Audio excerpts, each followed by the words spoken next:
All right, good afternoon, everybody. We're going to go ahead and get started. Thank you so much for coming. My name is Alex Branning of the Branning Group, and I have Yasmin Martin here with me, and then Brandon Morgan. So we're going to teach you today how to use Facebook. Now, in front of you, you have a handout. Now, we're going to go through this handout. There are fill in the blanks here. So that means that when you guys are done with this, you'll be able to sit down at your computer with everything that you learned today and follow step by step on how to do these exact same strategies. Okay? So at the end, I'll also give you guys, if you want, I'll give you guys an opportunity to hire the Branding Group to do this for you, but you'll be able to take everything that we teach you today and do it yourself. So we're going to go ahead and get started. How many of you guys currently have a Facebook business page? Awesome. You guys are rocking. So we're going to talk about some myths first, so some false truths that people are believing about Facebook. We're going to talk about how to determine success. We're going to talk about mistakes people make. Then we're going to go into 7 different strategies that we use that great engagement. Okay? So the first thing that I want to go over is some myths related to Facebook marketing. The first one is that Facebook doesn't work for my business. Now, I can see out in the crowd right now, we have a wide variety of businesses represented today. And I can tell you that each and every one of you guys can get additional business on Facebook. And here's how it works, right? People don't get on Facebook in the morning and think, wow, I can't wait to buy something today, right? But they do get online because they want to have fun. They want to hang out with their friends and like play games, right? So what we do is we use what we call power engagement marketing. And what that is we want to engage your audience. We want them to have fun. We want them to learn on your page. We want them to invite, to share your content with their friends. So another myth that we hear is no one will see my posts. That's the first line item on the myths. No one will see my posts. Now, let me be clear. There is a very real possibility that your audience is not seeing what you're posting on your Facebook page. And the reason that is because your posts are not getting engagement. Now, engagement is defined by a like, a comment, or a share on the post that you make. You'll see those 3 buttons on the bottom of everything that you type on your Facebook page, right? And if it's not liked, comment, or shared, then what does Facebook say? Facebook says that content is irrelevant, right? So here's an example. So Brandon could be following the Branding Group page, right? We make posts. Now Brandon, let's say he doesn't like, comment, or share any of the posts that the Branding Group makes for about a week. Facebook is going to determine, based on his activity, that the Branding Group posts are not relevant to Brandon. So they're not going to show them to him anymore. Because Facebook makes their money by you staying on their website and by you staying on the app, right? And spending time on it. So the way that they make sure that you spend time on Facebook is that the things that you see matter to you, right? And the things that matter to you are the things you engage in. If you like them, if you comment them, if you share them on your page, they say that's important, right? If you don't, it is irrelevant. Your job is to stay relevant. So the third myth is that people don't buy on Facebook. People don't buy on Facebook. Now, as I said, people don't wake up in the morning and think about buying something that day. But I'll tell you what they do. They do get on Facebook to see what's important to them and what matters. And they're on there as an escape, and they want to join into the conversation, right? So our job at the Branding Group and your job on your page is to create what we call profitable conversations on your page. Profitable conversations. What that means is that we want people to start engaging with you so that you have an opportunity to develop a relationship with them so that you can then get the deal, right? So the fourth myth is that Facebook takes up too much time. That's the fourth myth. Now, Brandon has owned and operated his own business for years now, and if I was able to come up to Brandon and say, Brandon, I have a way for you to spend a half hour a day and you could get 1 or 2 more deals a week, he would say, that sounds great. That's a great trade of my time, right? However, if he spends a half hour a day and it's not getting any results, he's not going to do it anymore, right? because then it becomes a time waste, right? So your job when you're developing your Facebook marketing strategy is to make sure that the things that you do result in a monetary return. So let's talk about how to determine success. My goal on Facebook is to make money. That's the fill in the blank. Make money. So if you were to take out a radio ad, spend $600 having an ad play over and over again, and no one called you, what would you say? Well, that didn't work, right? But too often on Facebook, we try to gauge our success on Facebook by other metrics. Facebook likes, whether we think that people are watching our videos, But I'll tell you what, it doesn't matter how many people heard that radio ad. If nobody called you, it doesn't matter, right? Same thing on Facebook. If no one's calling you based on the activity you're doing on Facebook, then that was a time waste, right? So if I do not make money, my Facebook marketing campaign failed. The same way that other marketing campaigns fail if you don't get a monetary return, right? So let's talk about some mistakes that people make, and then we're going to talk about 7 strategies that work to create engagement. The first mistake that I see people make on their Facebook page is that they're boring, right? Do not be boring. Now, Facebook right now is in an all-out war on boring because they recognize that their usage is going down, right? So how do they respond?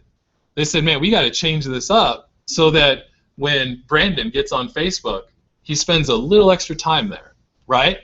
Or when Yasmin is sitting at home going, well, got nothing to do right now, she gets on Facebook instead of turns on the TV, right?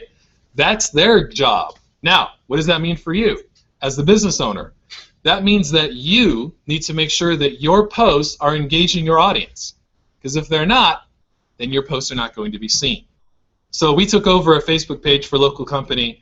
They had over 6,000 people that had liked their Facebook page.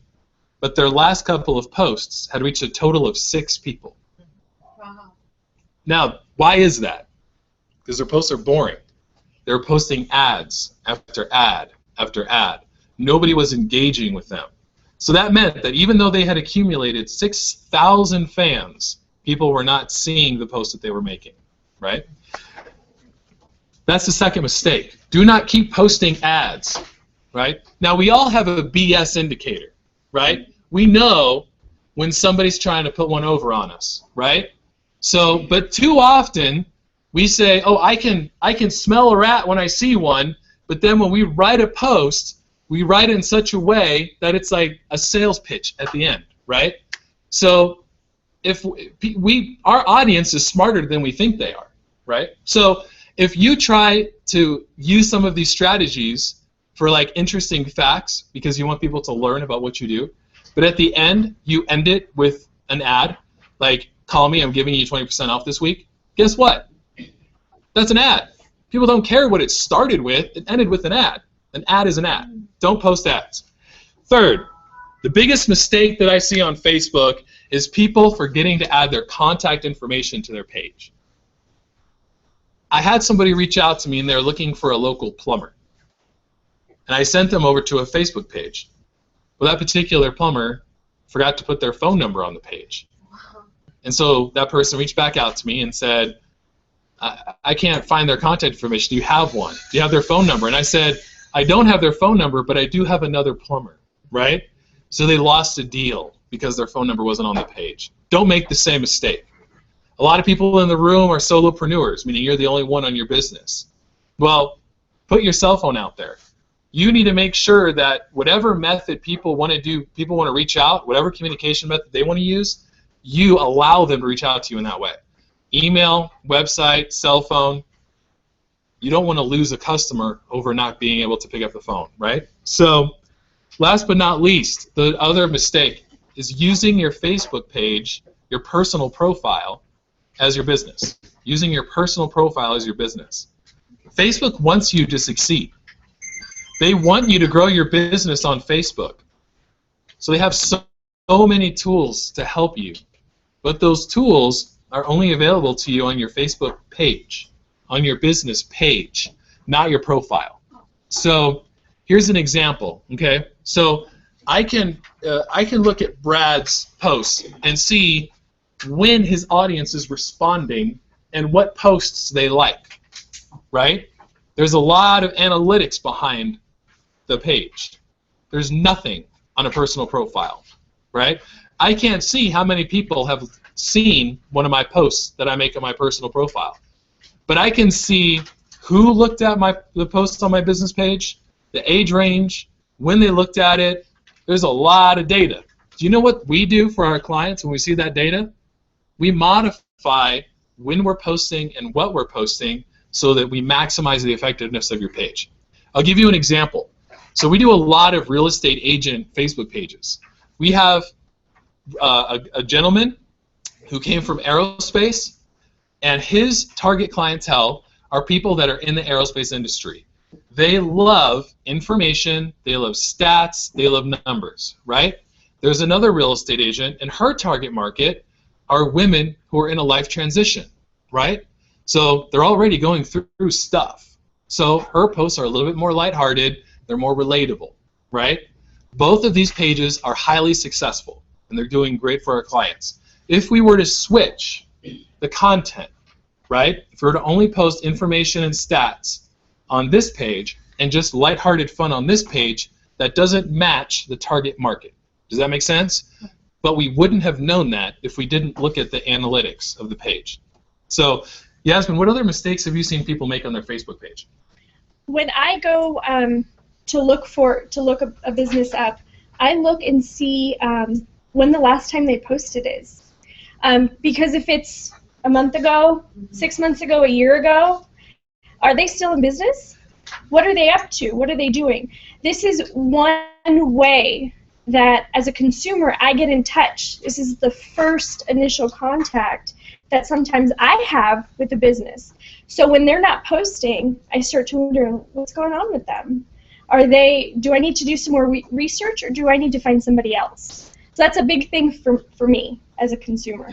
That's huge. You know, I had somebody reach out to me earlier this year, and he was so excited. He said, hey, one of my competitors is going out of business. And I said, oh, man, like, how do you know that? He said, well, he hasn't posted on his Facebook page for about 3 or 4 months, right? So we sat down. I looked at his Facebook page, and it's been like a year since he posted. And I was like, I know you're not going out of business, right? Like, so a lot of times we use this criteria to judge our competition, but we don't use the same criteria for ourselves, right? So now let's talk about one of the first post types that we have seen be very successful, and that is games. I'm going to throw a buzzword at you, and that is the gamification of socialization, right? People like having fun, okay? They like doing it with their friends. They like doing it online. They like doing it where they are right now, right? So as a business owner, you want people to engage with your page, so you want people to have fun on your page, right? So what are some things that we can do to do that? I'll give you 4 games that you can do on your page that are fun and that will work for you to grow your business. The first one is take your best guess. Take your best guess. Now, here's how this works. So I know Becky. She owns a local travel agency. So now, if Becky was going to say, take your best guess, how long does it take to get from California to Alaska on the Caribbean cruise line, right? What does that do? That accomplishes a lot of things. Number one, that gets people talking about taking a cruise, right? Number two, they know that she knows the answer, so she's kind of setting herself up as an expert in that area, right? Number three, it gets people, when they comment, you've seen this on your Facebook feed, when they comment, it'll say, you know, Alex Brandon commented on this, and it'll show you, regardless of whether or not you're following that page. So it creates an engagement, right? So it's a lot of fun. Another game that works really well is caption this photo. So this is fun because you can just post a photo up and encourage people to react to it. So you're going to get a lot of fun answers that way. Number three, ask the next friend. So this game has gone on for days at a time. I've seen it work really well. Where you post a question, you have to kind of give instructions, but you say, answer the question and then ask another. And these things go on for days. Like you could say, Dodgers or Cubs? Answer, and then ask another question. So it just goes on because people see that their friends have commented, they want to jump in and kind of play along with it. The fourth game is tell a story, one word or one sentence at a time. So now I want to encourage you in the room. A lot of times when we're on our business page, we get really caught up in making sure that people know that we're serious about our business, right? But I want to encourage you to allow some content on your page that isn't necessarily about your business, okay? So people know that you do what you do, right? And you can talk about what you do 28 days out of the month. But try for 2 days out of the month to do something that's not related to your business so that people can get to know a little bit more about you as a person, right? But then also at the same time they're having fun, right? So a game doesn't necessarily have to be about what it is that you do all the time, okay? So now let's talk about another post type. I'm moving down to interesting facts. Now, your fans do not want you to sell to them, but they do want to learn about what you do. They want to learn about what you do. So do not make these posts salesy when you do this. Again, we all have a BS meter. We know when someone's trying to sell us something. But people want to learn what it is that you're doing, right? So your job is to educate your audience so that people learn about what you do as your product or service, and then they can see that you're the expert in that field, right? So you want to educate your customers so that people can refer their friends to you, okay?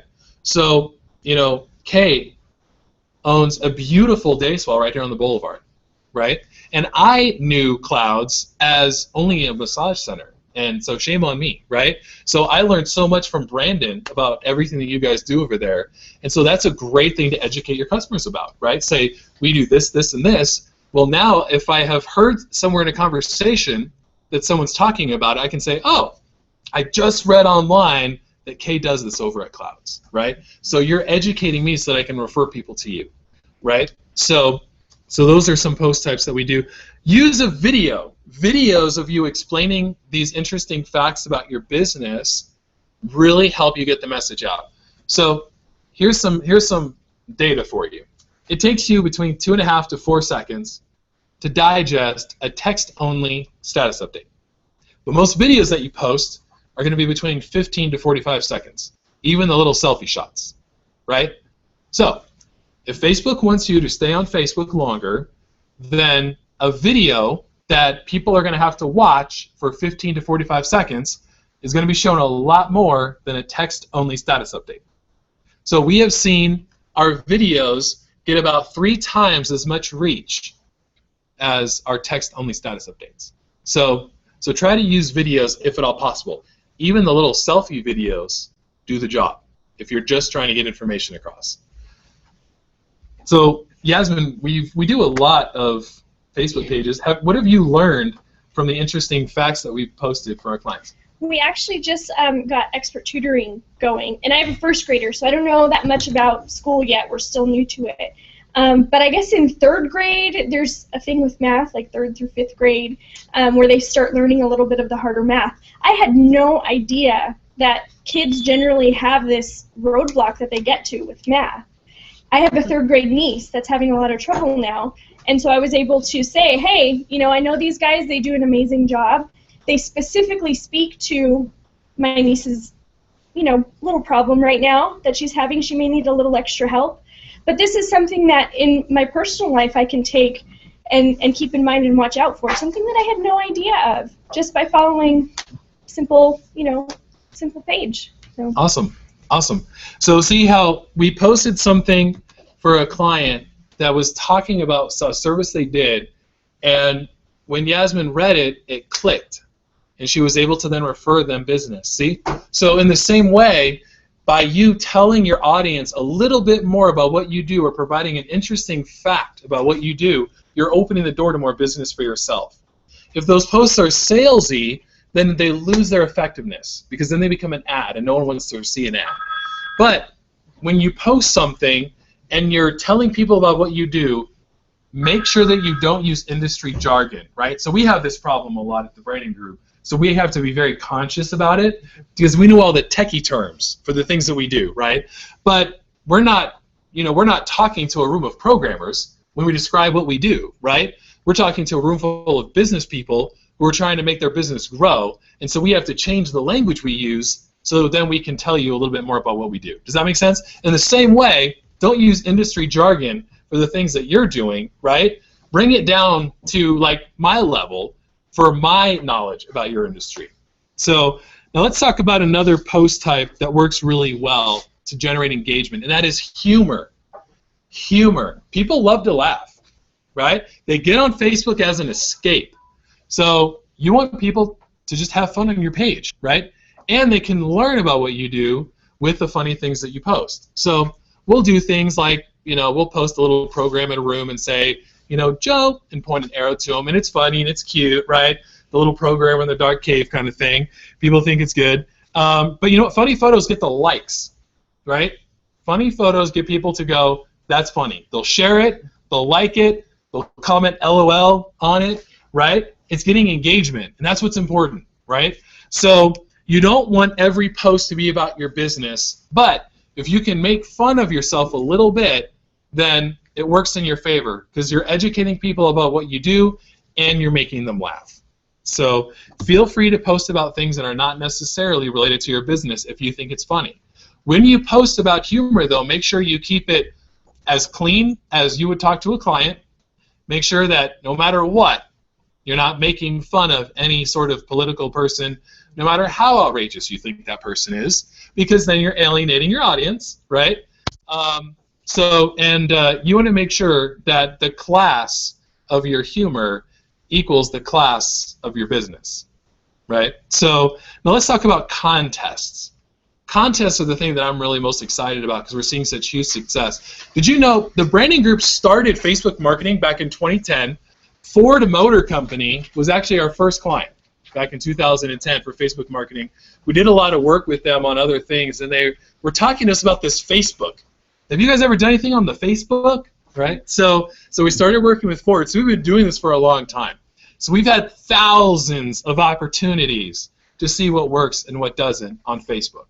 So one of the things that we see work over and over and over again are contests, right? It comes back to that buzzword, the gamification of socialization, right? People love playing games, and they love winning, right? So how do we make that work for you? Well, let's talk about some contests that work. Now, if you incentivize your audience, they're more likely to participate, okay? You can incentivize them with a gift card, anything. It doesn't have to be a tangible thing.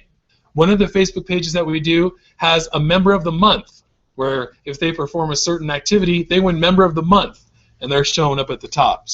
And that works really well to generate the activity that we want to on that page. So let's talk about some contests. Number one, comment to win. Now, we want to set up these contests so that when people answer them, they are telling us that they want our business.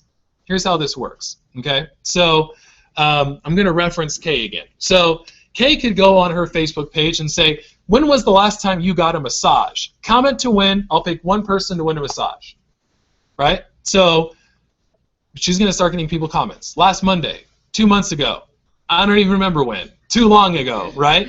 So she's going to get all these comments of people who are answering. Why? Because they want to win, right? Now, every single person that comments, though, that's a lead, right? That's a potential client for Clouds, right?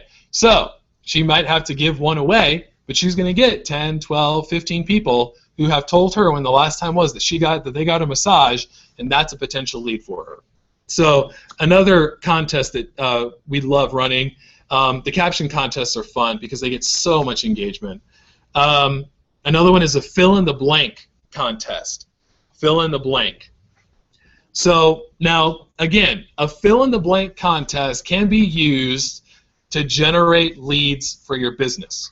So here's how this works. So my friend Carlos is in the back. He brought us donuts, by the way. So thank you, Carlos, for those donuts. So that was awesome. So Carlos could say, fill in the blank. The lowest mortgage rate available right now is, right? And then people are going to start commenting, right? Or my mortgage rate is, right? And they'll start commenting. Well, the people that are higher than the than the rate that he's available to offer. Do you know what that is? That's a refi lead, right? Or they could say, I don't have a mortgage, I rent, right?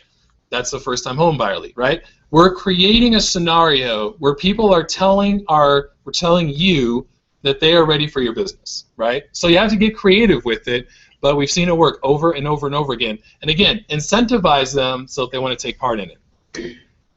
Another game that we've seen work really well is a photo contest.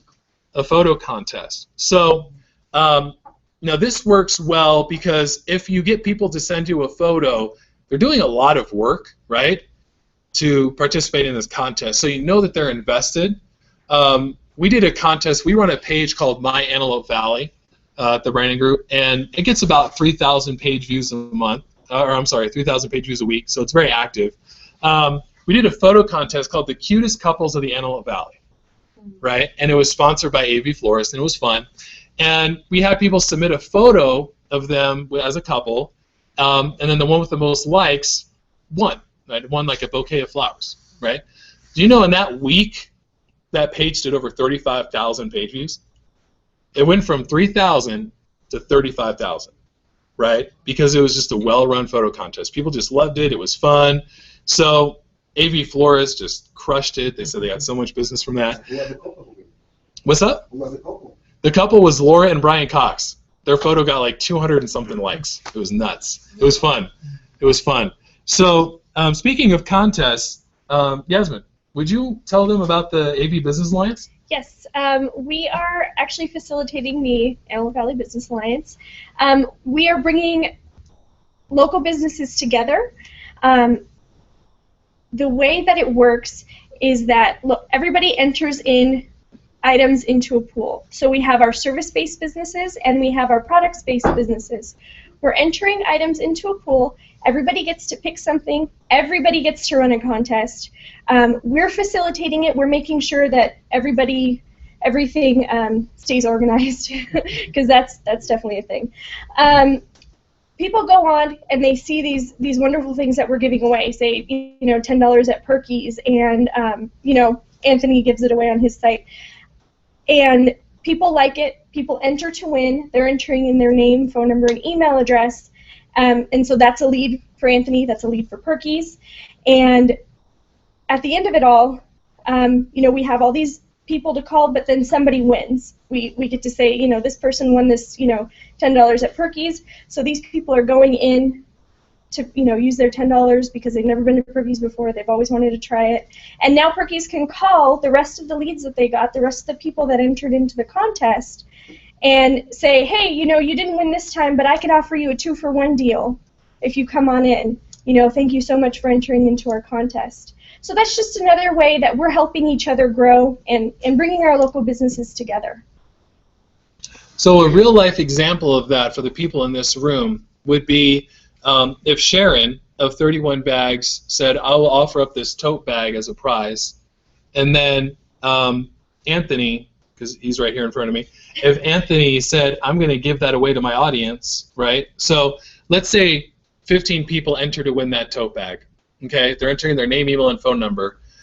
Anthony now has the opportunity to call these 15 people and thank them for entering the contest and then try to get them to sit down for coffee so we can share a little more about what he does. Those leads are also passed on to Sharon.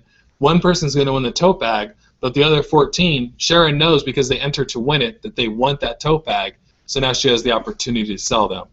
It's of no cost to Anthony to grab that tote bag because Sharon is donating it to the pool so that she can get leads. You see how powerful that is? How will I know who gets that tote bag?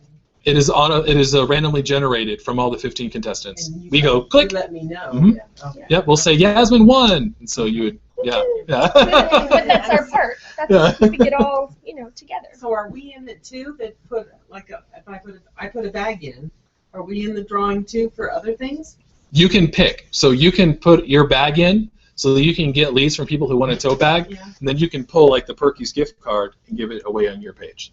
So now you're getting leads from 2 different contests. So, yeah. So we're seeing that contests have worked really well, and we're trying to make it easy for everyone to take part in it. So let's talk about another way, another post type, and that is testimonials. If you want word of mouth referrals, sometimes you have to create them. And here's what I mean by that. A lot of times people will leave us reviews over email, on our Facebook page, on our Google Plus page, like on some other website where they just want to tell people about how cool we are. We want our audience to know that our friends think we did a great job, or that our clients think that we really worked hard for them, right? So we copy and paste those status updates, or that review, and use it as a status update on our page. If at all possible, post a photo. That's the underline. Post a photo with the testimonial. Here's what happens, right? Here's the way this works. So, if I buy something from Shekinah and I say, this was such a good product, I just loved it, she can use that review, post it as a status update with my photo. She tags me in the photo. Now, my friends see that I've been tagged in this photo on her page. They also see my review that I left for her, because it's the text above the photo. So now all of my friends are seeing me singing the praises of Shekinah. So that is a great way, using that testimonial is a great way for Shekinah to not just engage her audience, but expand it into my friends. Does that make sense? So another way that testimonials work really well, I can, well, Yasmin can sit up here and say, I know Facebook, I'm an expert, I can help you, right? But when Anthony comes to his friend and says, you got to talk to Yasmin, she's an expert, she can help you, what's a more powerful way that message got across, right? It's Anthony telling his friend, and not just Yasmin singing her own praises, right? In the same way, we use the testimonials of others to get in the door of places that we could not get into without their word, right? So the way that we do that on our business page is we have to copy and paste those reviews that are left elsewhere so that we can get to that audience, right? So let's go on to the next post type. Is it a good idea to ask your friends if you can post their testimonial first, or? You don't need to. If it's public, then you can use it. If they posted it public, if they send it to you as a text message like, thank you so much, you did great, and then ends up, yeah. If it's an email or a text, if it's in a private communication, then I'd say, hey, can I post this? But if it's public, like on a Yelp page or like a Zillow page or something, it's fair game. You know what I mean? So, all right, so let's talk about advice and how-to posts. So if you were going to compare a service and you saw one business that looked like they were just getting started, business A, and then you saw business B, and they have a great following and they're constantly giving advice. People say they're the authority. Who are you going to pick for your business? You're going to pick B, right? So when you give to your audience, they will give back. That's the inner life. When you give to your audience, they will give back. Posting a how-to on a simple task accomplishes a lot. Number one, it establishes you as an authority figure, right? Now, we use that at the Branding Group all the time. We post little how-tos, tips, things like that, right? So, and it works really well for us because you guys are here, right?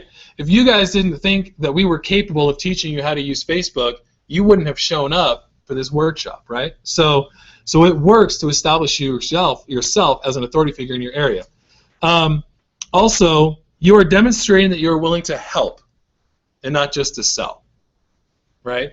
When you tell people how to do some of the smaller things in your industry, right, then you're showing that you're willing to help them out, right? So a lot of times we'll just give resources away, like today, and I'm saying, take this and go use it, right? So think of yourself in a position when you're going to buy a product or service. Do you want to sit with the guy who you know is a high-pressure salesman, or do you want to sit with a guy who has that air of generosity and helpfulness, right? It's about creating an environment that people will want to enter into, right? So that's your job on your business page. Make it something that people want to engage in. Make it so that when people pick up the phone to call you, they're not dreading what's going to happen on the phone call, right? They know that you're a person who's there to help them. So lastly, use a video if at all possible. Use a video. It comes back down to the reach of that information, right? If you post a video on how to do something, it's going to be seen by 3 times more people. Let's flip the page. We're going to talk about local news because people love talking about their community, right? Now, let's be honest with each other for a second. In the Antelope Valley, we don't have a good online news source, okay? We have the Antelope Valley Press, which is like $400 a year. I don't know a single person that subscribes to it online. And then we have the AV Times, which talks about car accidents, right? So now there is a lot of people that I've talked to who knew nothing about the Lancaster Choice Energy Program, right? That is not the fault of the city of Lancaster, in my opinion. I think they did as good of a job as they could given the resources they had, right? People just didn't know how to get the information about it, right? So when you share what you think is common knowledge about events that are happening or news in your area, most people will be like, thank you for sharing that. I didn't know that, right? So there is just not a lot of good news sources out here. So use that to your advantage on your business page and share some local news. Now, when you do it, always be positive, right? Again, it comes down to being someone that people want to work with, right? If people think you're just a negative Nancy, they're not going to want to work with you, right? If I'm just if I'm on my page just bashing Lancaster and Palmdale all day long, does a local business really want to work with me, right? No, right? So we'll keep it positive. And, you know, local news stores are safe because they're not spammy or salesy, right? So if I'm talking about Lancaster Choice Energy, does that in any way impact my business? No, right? So, but I'm passing information on. I'm being seen as a source of knowledge, right? So, and your market loves talking about their home. They just do. They love talking about it, right? No, whether positively or negatively, they'll talk about it. It's your job to control where the conversation goes, right? So, and no matter how much you like or dislike a local politician, just don't talk about it, right? Just keep politics to the side on your business page. Talk about it all you want on your personal page, but on your business page, just don't mention it. So we're going to go over a quick overview, then open it up for a Q&A. So your goal is to build your business on Facebook by building your lead base and creating referrals. Building your lead base and creating referrals. A Facebook page that does not create monetary return is an expense. Anytime you do marketing, it should be an investment. If it doesn't create a monetary return for you, it's an expense. When you create engagement, you create sales. When you create engagement, you create sales. So I can look around the room at, you know, people that I know that they do, and you know, I know that, you know, Brad, I know Richard, I know Carlos, I know Becky. None of these people can sell their product on their Facebook page, right? There's not a transaction that can occur. However, there's a relationship that can start, right? You can start the relationship, and then they reach out to you to do business with you, right? So that's your job on Facebook, to create that relationship. Use the power of ask to get what you want.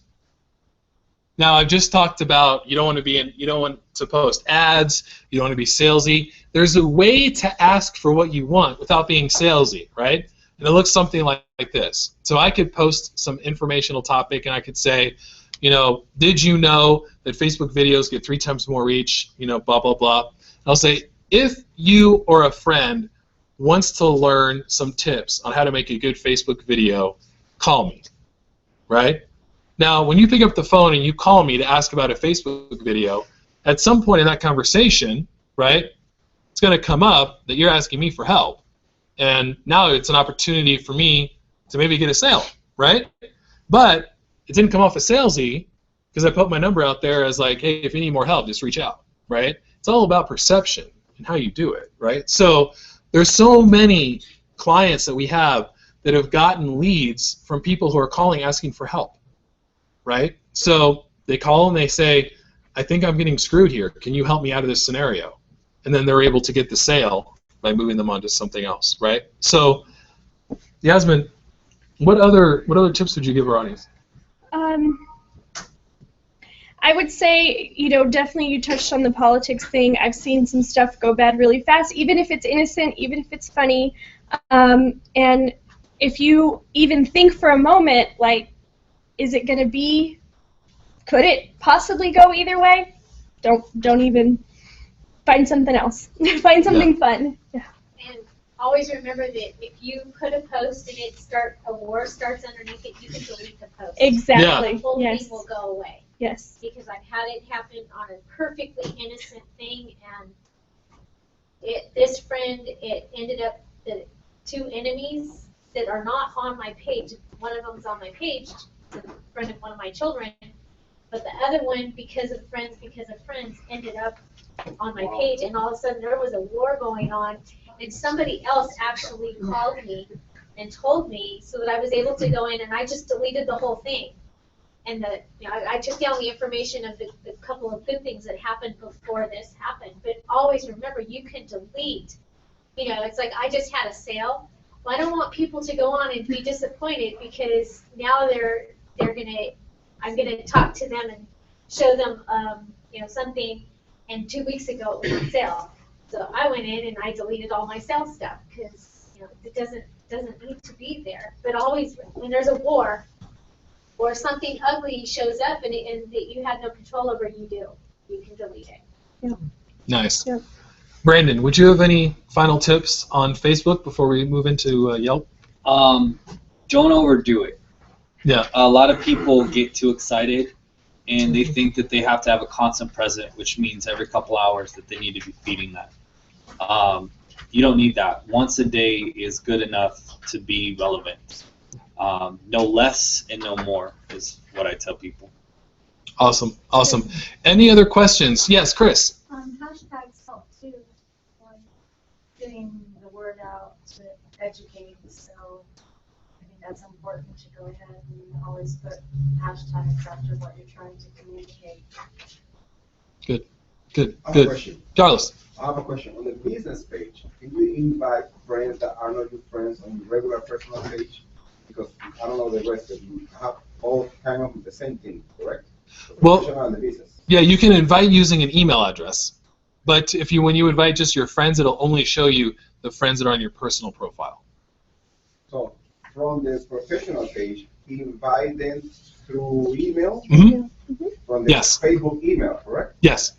And I always invite people, if you have a Facebook page that you're pushing, put it in the signature of your email address, mention it on your business card. Like, you want people to go and like it, because on Facebook is what we call a repetitive marketing cycle, where they like it once and then they see your posts all the time, right? So it's the same kind of thing with an app, right? Like when you get people to download your app, your face is there all the time, right? So you've done the job and now it's there. They're going to see you all the time. It has to start being a part of conversation.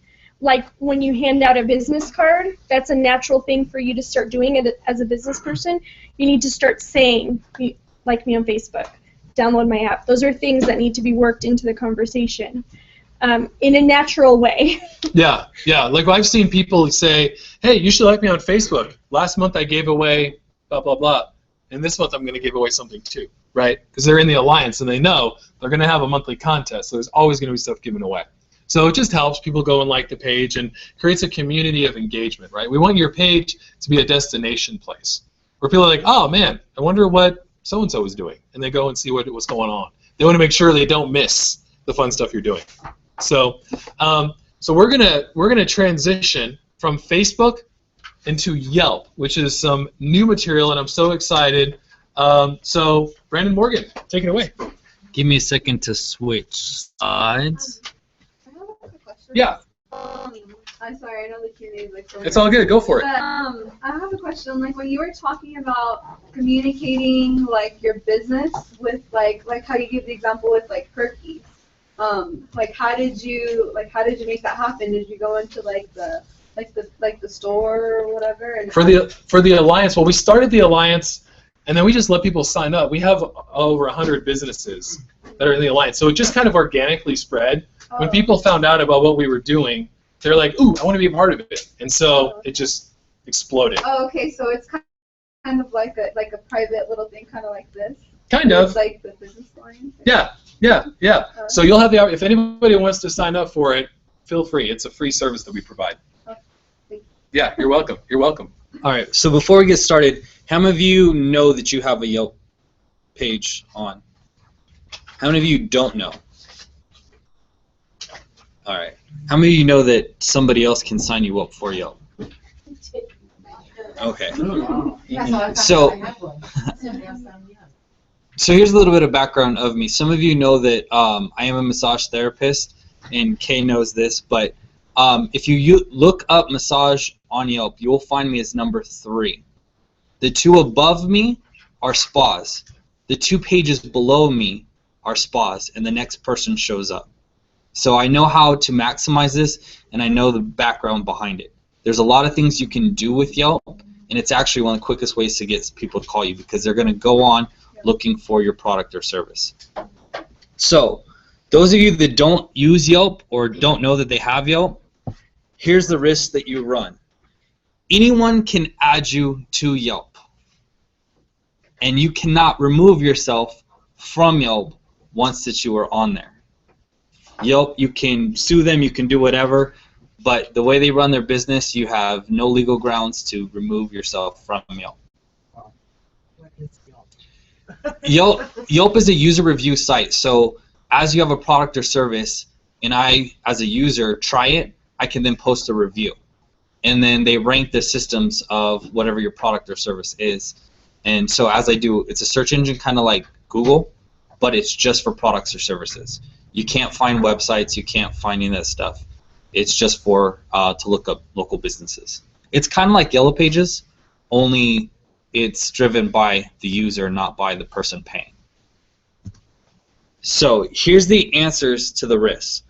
Set it up before someone else does, because you get the opportunity to put your information in. Because who knows your business better, you or the person that signed you up? You, right? Because you started the business, you run the business. Your location and all that stuff needs to be right. If they put it in wrong and somebody reviews you or looks you up and tries to find you, if their address is wrong, they'll never find your place, and they'll call you. They'll be like, why is your address wrong on Yelp? Not knowing that you didn't create it. So it creates a problem for you. The second thing is, if somebody did create one for you, you need to go in and claim the page. Once you claim the page, you can actually take over all the information and change what they did to make sure it's correct. If you haven't claimed it and you just try and correct it, it's going to take at least 48 hours for Yelp to respond, because they have to verify what you put in is correct. If you claim the page, you can normally get less than a 24-hour turnaround, because you are saying that you were that business and you have a login and password, so it's a lot more secure for you to change the information. Okay, you don't show up on the search results. Here are the risks. No one will be able to find you or your services.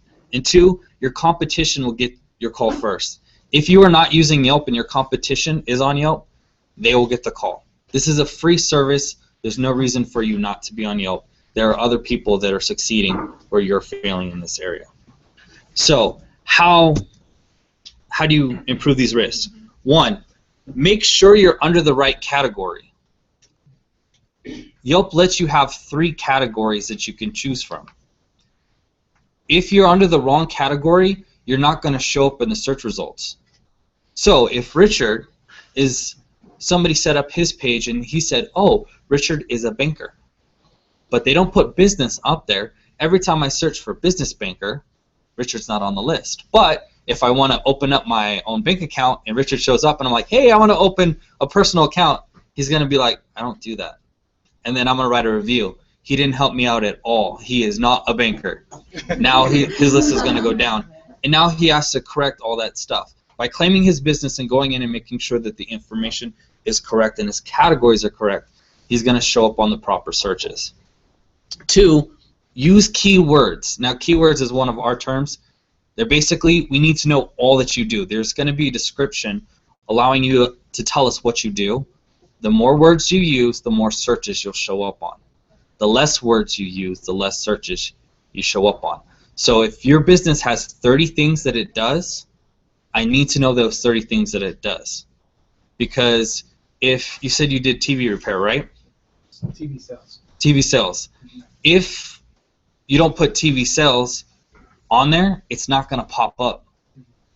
It's not going to show up. Plus, what you also want to do is teach your people to use those words. So an example was, you know, if you do TV sales like, hey, I went to this place and bought a TV, it's going to start showing up. And if I have more people that do those reviews, I'm going to show up higher in the TV when someone says TV sales. If they're not using those and just said, oh, I bought the best TV, and it's not in their review, that review is not going to count towards the overall search engine. Okay. Now, how many of you said you had Yelp? How many of you have gotten a bad review yet? You've gotten a bad review? What did you do about it? Actually, on one of them, I knew the person, and I tried to go ahead and give them a gift certificate, and they were just angry about the whole thing and didn't want to go ahead and do anything. And then another time, I tried to go ahead and send them a personal message, and then they were just mad.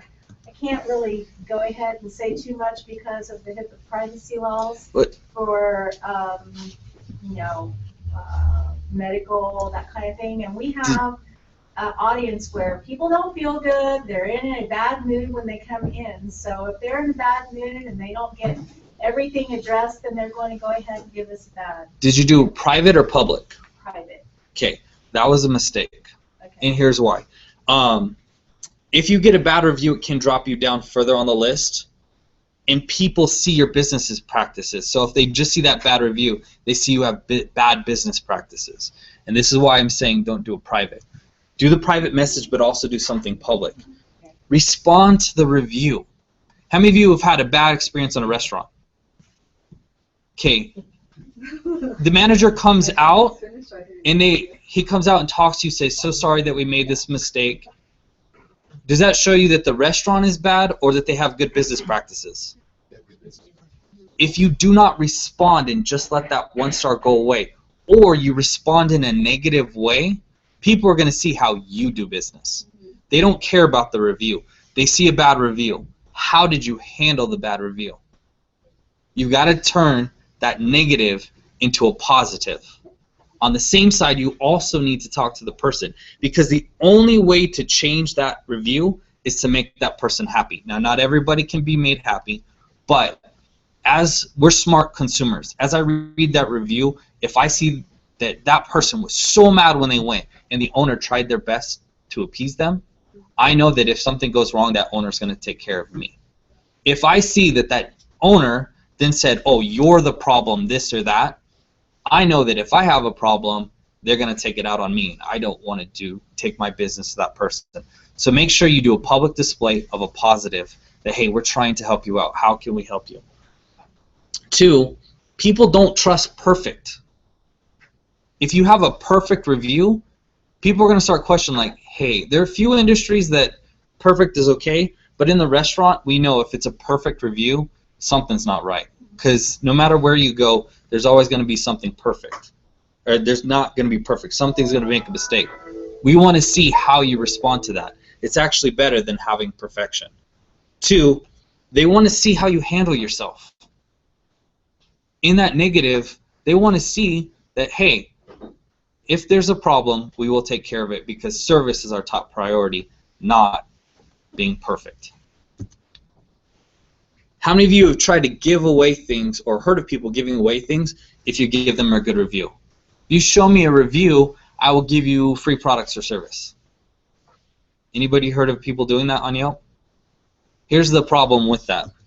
1, it could cost you a lot of money trying to get reviews. 2nd, Yelp knows when it's a review that's been solicited. They're going to know that those positive reviews aren't real. Because if somebody could just say, oh, this was awesome, and come to you. That 1-sentence review, Yelp will kick off. So it's not even going to count against your score. So now you've given somebody a free product, and you're not getting anything in return. The answer, get in the habit of telling people as they're done with your product or service, hey, I'm on Yelp. I'd love to hear about it. So I didn't ask them for a review. I just asked them, hey, I'm on Yelp, so that they know they can go and review. 2, if you do a great job, you won't have to pay for a review. All of us are basically in a service industry, right? We service our customers. If we do a great job, people are going to give us a good review. And the ones that don't, we can correct. And you're going to get a lot less that don't. 3, add Yelp links to your Facebook, website, and advertising. The reason why Yelp is so big is because you can't control what people say. So people can get an honest opinion of your business.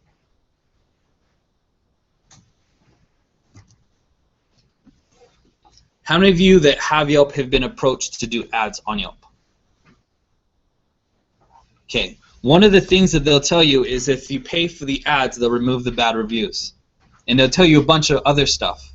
But then when you go to training, they actually tell you something completely different. They tell you, we can't move you up the list and we can't change your reviews. But you've already locked into a 3, 6, 1-year contract with them. And you're like, well, what am I paying for then? The other thing is people know that you're paying to be on top.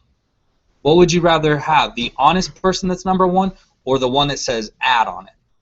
Everybody skips that ad and goes to number 1. And plus, if you have a lower score and you're paying to be on top, people will go to the one that's rated higher. So why pay for it? And 3, you have to sign at least 3 months.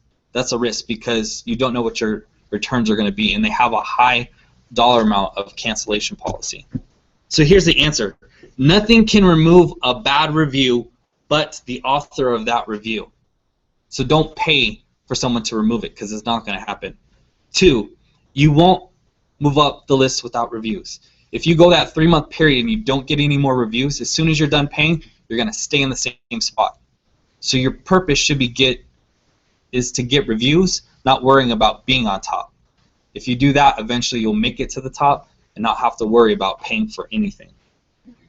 Reviews are free and get you to the top all the time. All the time. It works all the time. The more reviews you have, the higher you're going to be ranked, period. Whether the stars are perfect or not, you actually can beat ones that have a higher star ranking than you. And 4, if you take the 3 months that you have to do in that contract and you really push for reviews, you'll be at the top of the list and won't have to pay a dime to Yelp to actually push you to the top. So here's a few tips. Offer a check-in special. If you have a brick and mortar, allow people to check in because like Facebook, Yelp wants to see that you're relevant. They want to see that people are going to your business. The more time they check in, the more time people are like, oh, let's put this to the top because more people are going to this location. So reviews and check-ins. You can check in on Yelp. Yes, only mobile. On the mobile app, you can check in.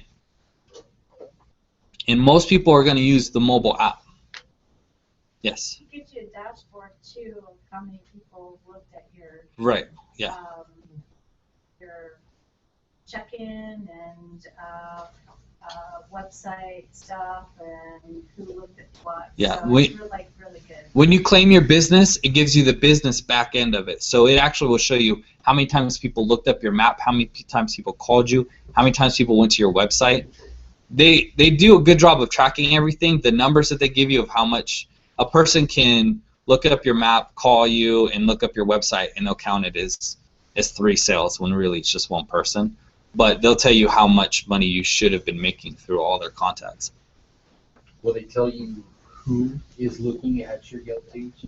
They do. It tells you it doesn't tell the exact person. It says this person from this city was looking at it. So when you get that call, you're like, oh, I remember that person. So this person from Palmdale. Yeah, it's so-and-so from Palmdale. Got it. But you can't actually click on their account or anything like that to contact them. But it tells you roughly where they're from. Fill out your complete profile. If you have any missing points, you're missing ways to capture them. If you have Facebook, if you have websites, your location, your number, all those are chances for them to reach out to you. That's what Yelp is for. If you're missing any of that information, you're missing chances for them to touch you. You get 3 categories, so use them all. All of us do slightly different things, so make sure you specialize in all 3 areas and be very precise because those are going to be your dominant categories when people search for you.